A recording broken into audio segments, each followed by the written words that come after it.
ঈদে মিলাদুন নবীতে একটা সবক নেন, অজু সারা থাকবো না। সবসময় কি করব?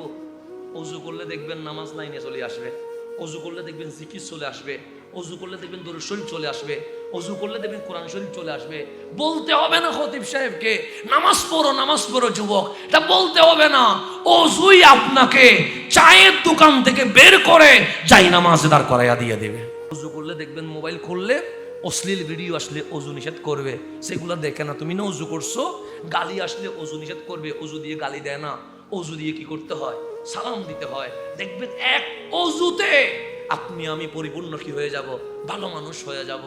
সেজন্য বেলাল বলেন, নবী গো, আমার তো তেমন কোনো আমল নাই। সে কি আমল নিয়মিত করো বলো? আমি অজু করি, অজু করতে যে পেরেছি, আল্লাহ যে তৌফিক দিয়েছে, শুকরিয়াই তাহিয়াতুল ওদুর নামে 2 রাকাত নামাজ পড়ি। আমার কামলিওয়ালা আছেন, বাস এই আমল মালিকের কাছে এত কবুল হইছে, তোমারে 8 খানা জান্নাতের মালিকানা বানাই দিছে।